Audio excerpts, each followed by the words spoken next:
There comes a time in your life when you must stop looking outward and start looking inward. Stop asking, what are they doing? And start asking, what do I want to become?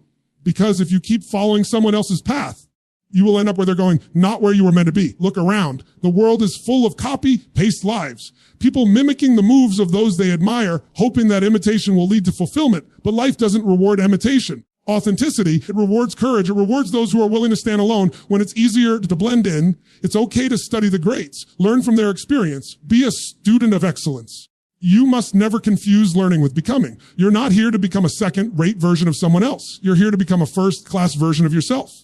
And that requires risk. It's risky to trust your voice when the crowd screams a different tune. It's risky to take a step no one else sees. But guess what? All growth is born from risk. All freedom is born from self-leadership.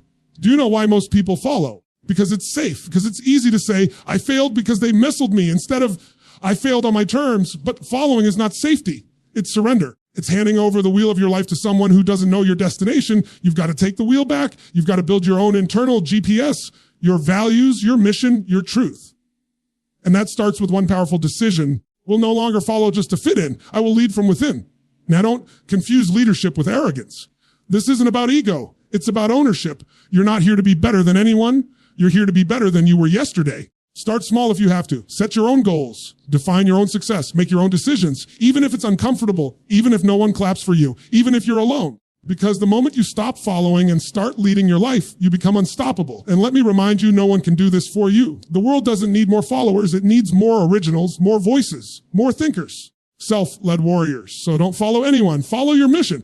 Follow your deepest, highest, boldest calling. And above all, the future version of yourself, the one waiting for you on the other side of courage. From the moment you were born, you were unique. No one had your exact genetic code, your specific blend of thoughts, emotions, gifts, and imperfections. And yet, as we grow, we're often taught to conform, to fit in, to follow the rules, to walk the path that's already been walked before us. We're told success looks a certain way, sounds a certain way, and even behaves a certain way. Here's the truth. Most people never pause to realize greatness doesn't come from imitation. It comes from originality. What happens to most people is subtle. It starts in childhood. You look around and see what earns approval. You start adjusting your behavior, your voice, your choices to fit in with your surroundings. Maybe it's your parents' expectations. Maybe it's the pressure from school. Maybe it's social norms, religious institutions, or cultural traditions. Slowly, layer by layer, the original version of you, the raw, unfiltered essence of who you are, starts getting buried under what the world tells you to be. That's not living. That's performing the educational system. While well-intentioned, often promotes memorization over curiosity, obedience over innovation. It teaches you what to think, not how to think. And so you graduate into a society that rewards similarity but hungers for originality. Look for creative thinkers. Yet people have been trained for years to think inside the box.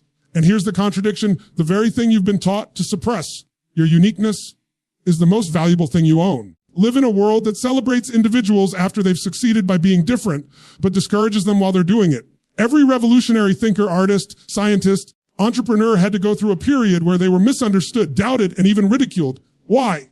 Because they refused to follow, they refused to abandon their originality. They were willing to be the first, even if that meant being the only one for a while. You are no different. You have within you the capacity to create something the world has never seen.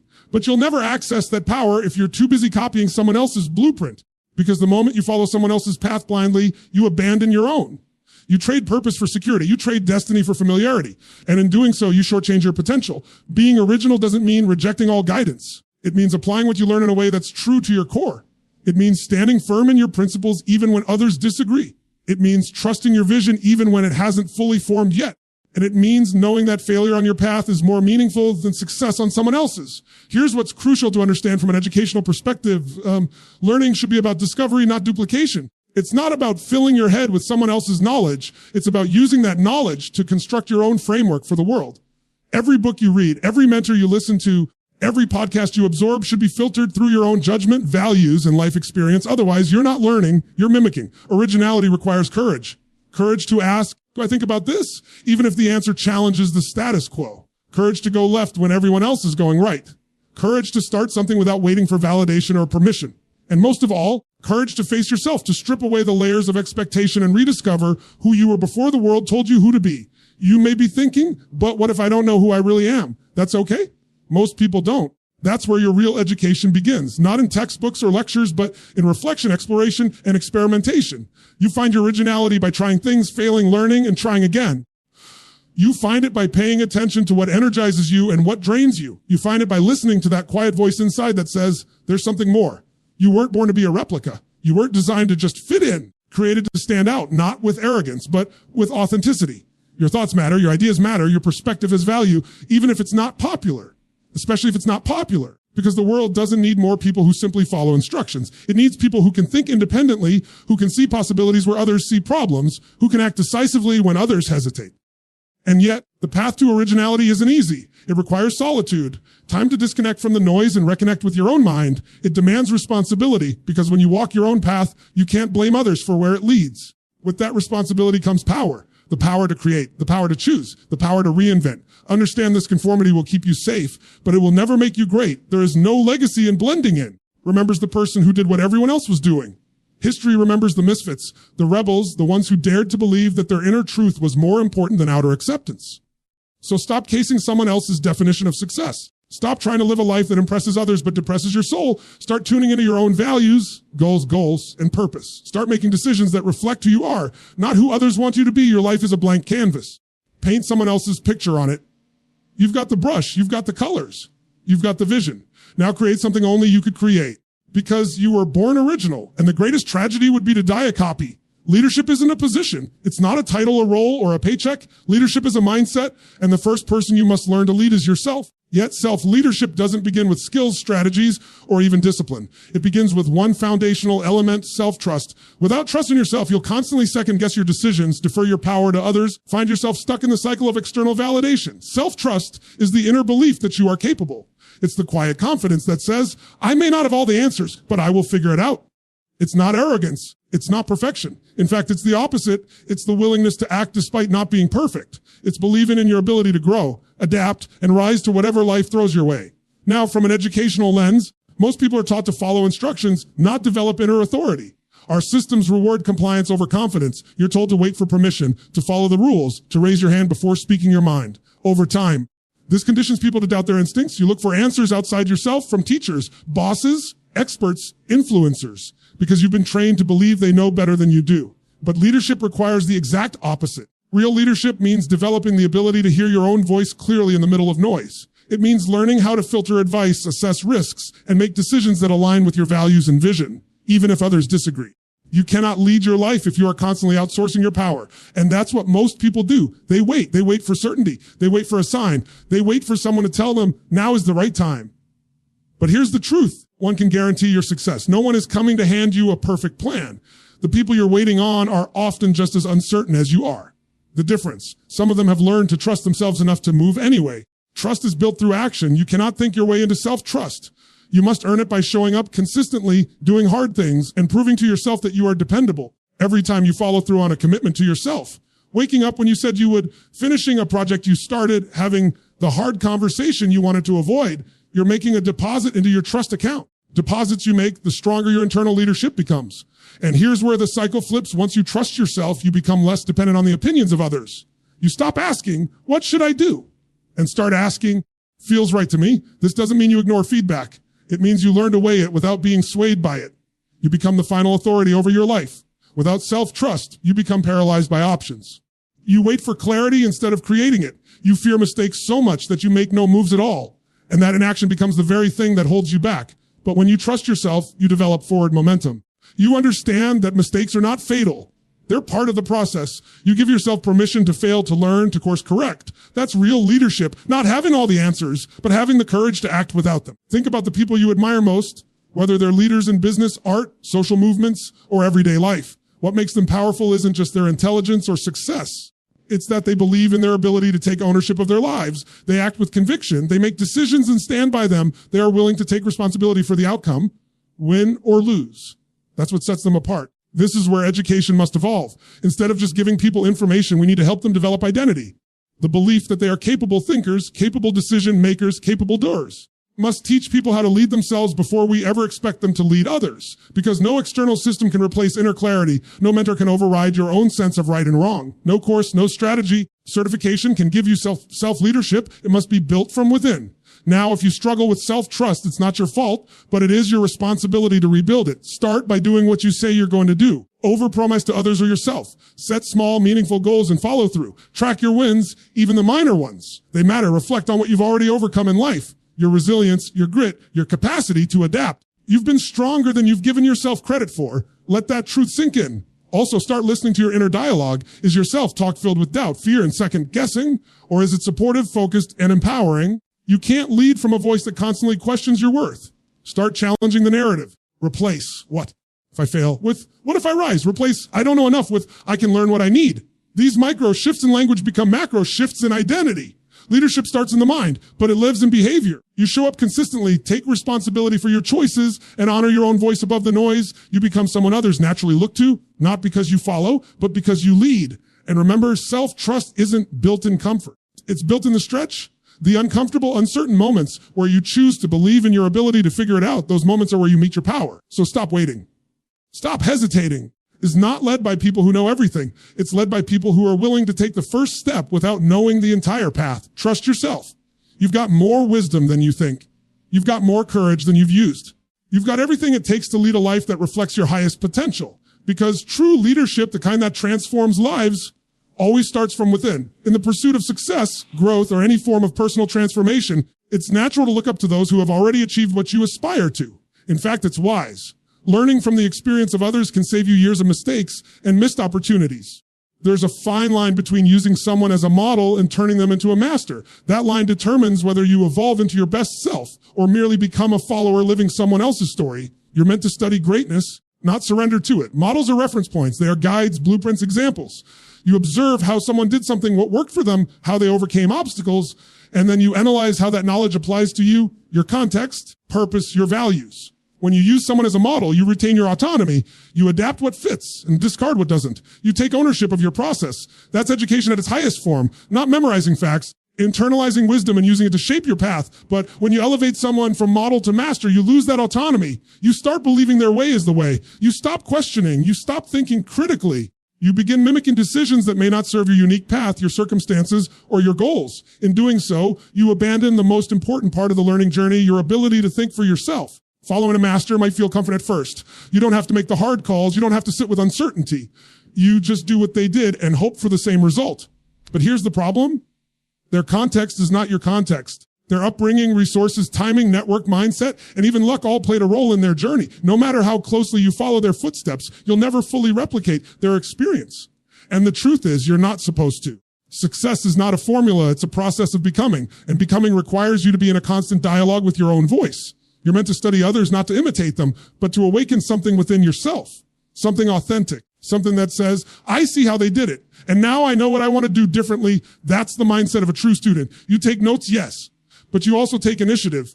You apply your intelligence, your creativity, your discernment. You use others as springboards, not cages. Look at any meaningful innovator in history, in art, science, business, philosophy. They all had teachers, they all had influences, but they never allowed those influences to define their limits. What came before them, but built something new from it. That's what it means to use a model without turning it into a master. This distinction is critical in today's world because never before have we had so much access to other people's lives. Social media, online courses, podcasts, influencer culture. These platforms are flooded with people showing you how it's done. And many of them genuinely want to help. But you must be careful. You must remain grounded.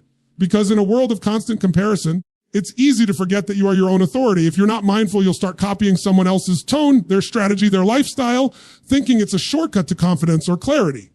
But in reality, it's just a detour from your own truth. No one has your exact fingerprint. No one has lived your exact life. That means no one is more qualified to decide your path than you. Now, that doesn't mean you close yourself off to wisdom. Quite the opposite. You should always be learning, always seeking to understand how others think, what they've learned, and what insights they've gained. But every time you receive knowledge, pause and ask yourself, does this align with my values? Is this strategy sustainable for my lifestyle? Is this advice coming from someone who understands my context? How can I adapt this idea to serve my mission, not just copy theirs? Those questions are the foundation of critical thinking. They create space between absorption and application. They keep you in the driver's seat. Education at its core should empower you to think better, not just to know more. And the most powerful kind of education is active learning. That means engaging with information, testing it, challenging it, filtering it through your own lens. When you do that, you evolve from a passive consumer to a conscious creator. This is how you build identity. This is how you build clarity. And ultimately, this is how you build a life that feels deeply fulfilling, not because you followed someone else's formula, but because you had the courage to shape your own. When you use models wisely, you don't become a copy of someone else. You become a more empowered version of yourself. You combine the lessons of others with the wisdom of your own experience. You take what's useful, discard what's not, create something that is uniquely yours. And over time, you'll find something incredible happens. You stop looking for masters altogether. You no longer need a pedestal anyone. You start trusting your own voice more than anyone else's. And then, without even realizing it, you become a model, not for others to copy, but for them to be inspired by. That's the ripple effect of self-led growth. When you honor your uniqueness, you give others permission to do the same. You become proof that originality is not only possible, it's powerful. So learn from others. Study their journey, respect their discipline, their brilliance, their perspective, but never forget the goal is not to follow them. The goal is to learn from them, grow beyond them, and become something no one's ever seen before. Because while models can guide you, only your inner compass can define you. In life, many people convince themselves they're being strategic when they're actually hiding. They say they're following someone's path because it's smart, proven, or secure. But in reality, they're often doing is escaping the discomfort of ownership, escaping the responsibility of making their own decisions, escaping the weight that comes with forging their own path. Because when you follow someone else blindly, you don't just borrow their direction, you borrow their accountability too. And that's dangerous on the surface. Following can look like learning. It can feel like productivity. You're reading books, taking courses, copying systems, joining programs, studying influencers, and it all seems like progress. But if you never stop to question what truly fits your life, if you never pause to ask, is this right for me? Then what you're doing isn't growing, it's avoiding. Avoiding the hardest part of growth, decision making. Let's be clear, there's nothing wrong with seeking inspiration. Learning from others is essential. We grow through exposure, through experience, through mentorship. When the learning turns into dependence, when we start waiting to be told what to do, how to do it, when to do it, we're no longer growing. We're just running from the fear of messing up, running from the possibility of failure, running from the unknown. That fear is understandable. Life doesn't come with a manual. Making decisions is hard. The pressure to be right, to succeed, to avoid judgment, it's real. But here's the reality. No one can walk your path for you. One knows the exact combination of your passions, your pain, your purpose. And when you defer all your power to someone else, you're not just giving away your freedom, you're giving away your future. One of the hardest truths to accept is this. Following others can feel productive while keeping you stuck. You're in motion, yes. You're doing things. You're checking boxes. But motion is not the same as progress. Just because you're moving doesn't mean you're moving forward. If your actions are designed to avoid responsibility rather than embrace it, you're not leading your life. You're outsourcing it. There's a kind of safety in following, a false sense of comfort. If something goes wrong, you can say, was just doing what they said. If the strategy fails, if the investment backfires, if the direction doesn't work out, you can deflect blame. It wasn't my idea, I just followed the system.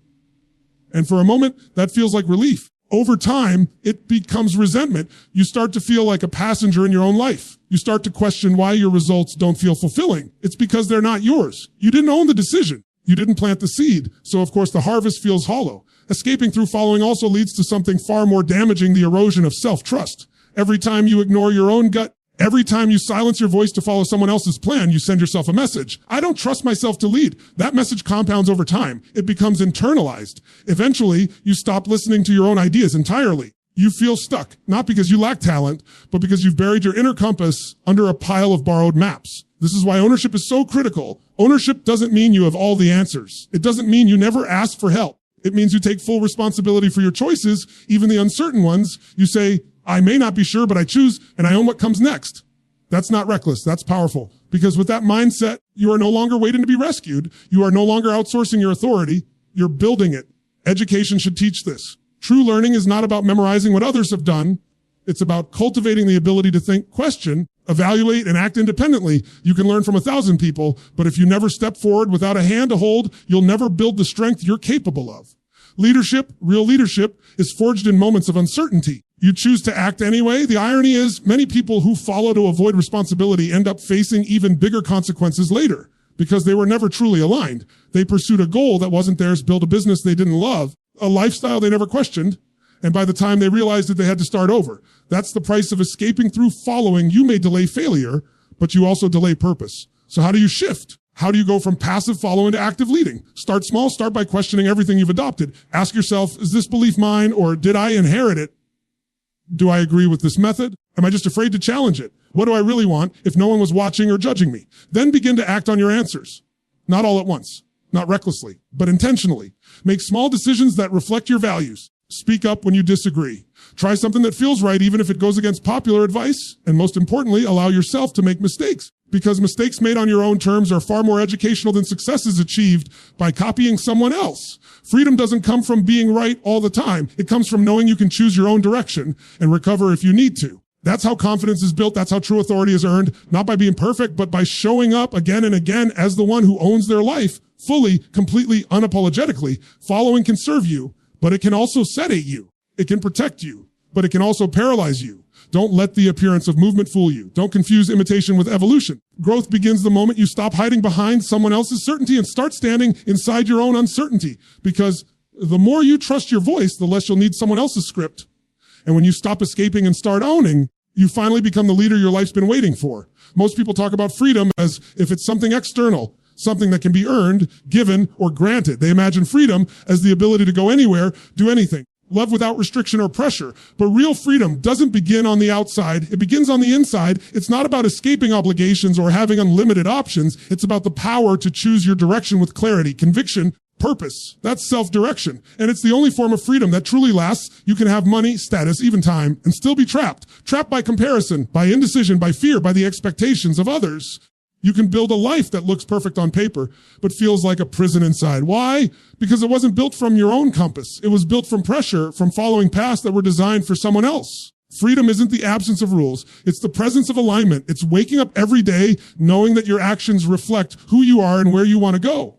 When you're self-directed, you don't need external permission to begin. You don't need a crowd to validate your choices. You don't love reactively, constantly adapting to what others expect of you. Instead, you become the cause, not the effect. You drive your life, not just respond to it. That kind of internal freedom is rare. Most people live in reaction mode. They wait for circumstances to decide what they should do next. They follow the trends, follow the crowd, follow what's popular or safe. And in doing so, they give up their direction. They lose sight of who they are. They end up in careers they never chose consciously, in relationships that no longer reflect their values, in patterns of behavior that feel draining instead of fulfilling. Why does this happen? Because it's easier, at least in the short term, to let life choose for you, to follow the obvious path, to accept what you're told instead of wrestling with what you believe. But the long-term cost is massive. You may avoid discomfort today. You pay for it with regret tomorrow. You end up living a story that doesn't feel like your own. And that's the opposite of freedom. That's captivity disguised as comfort. Self-direction is a skill. It's something you build through reflection, courage, and repeated practice. It begins with clarity, not about the whole future, but about who you are at your core. What matters to you? What drives you? What kind of impact do you want to have? These aren't questions to answer once. They're questions to live inside of, to revisit, to refine, because as you evolve, your direction will evolve. That's part of the process. Once you have that sense of internal direction, everything else changes. You stop chasing shiny objects. You stop looking for shortcuts. You stop needing approval from people who don't even understand your vision. You learn to say no without guilt. You start to make decisions based on long-term alignment instead of short-term applause. And here's the most important part. Self-direction gives you back your time, not just in the sense of having more free hours, in the sense of living more intentionally. When you know what you stand for, you stop wasting energy on what doesn't matter. You don't fall into every distraction.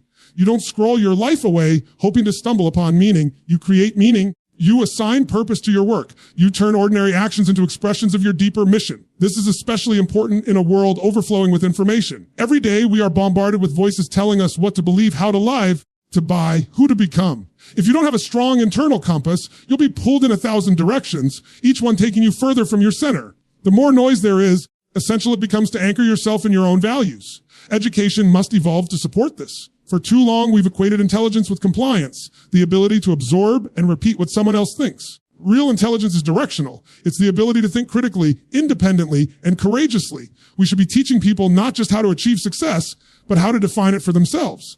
Not just how to make a living, how to make a life that feels real. Self-direction doesn't mean isolation. It doesn't mean rejecting all advice or ignoring feedback. In fact, it requires humility, the willingness to learn, to grow, to adapt.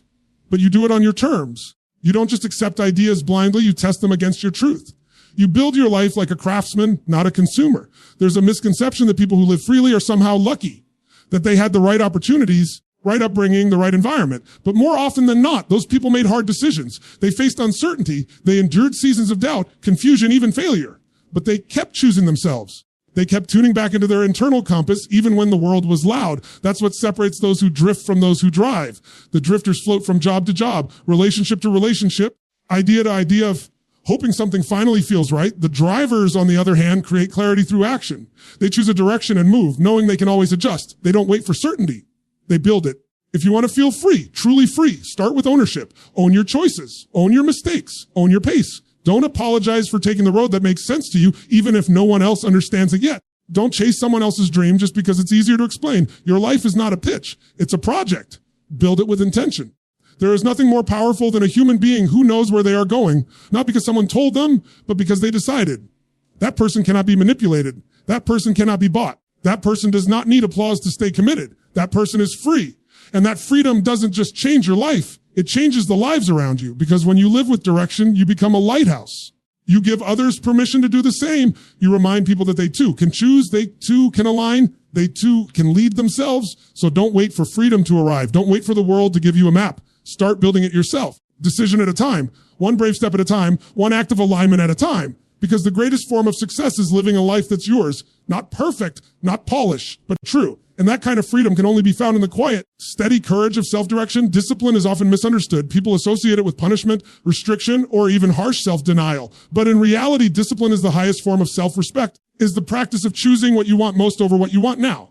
And perhaps most importantly, discipline is what transforms dependence into independence. It is the invisible bridge between dreams and reality, between knowing what to do and actually doing it. There is a reason so many people talk about freedom yet never fully experience it. They think freedom means doing whatever you want, whenever you want, no rules, no routines, no restrictions. That version of freedom is shallow. It feels good for a moment, but it quickly becomes chaos. Without discipline, freedom turns into frustration. You feel scattered, unproductive, reactive. Your goals slip through your fingers.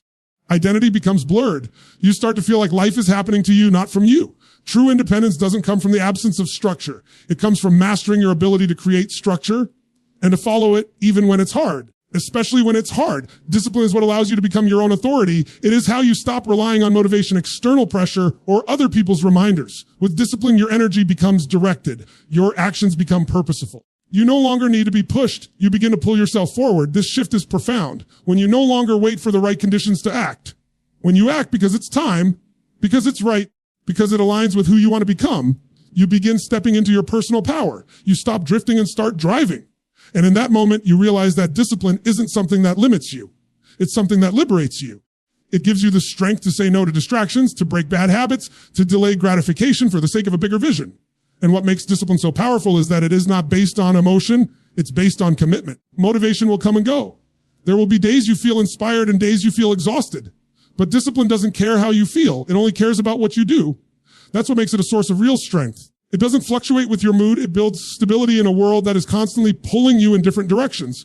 Think about how most people live. They wake up and immediately respond to the world. Notifications, demands, distractions. Their time, energy, and attention are owned by everything except their goals. And then they wonder why they feel stuck, why they keep repeating the same patterns, why they never feel in control. Discipline breaks that pattern.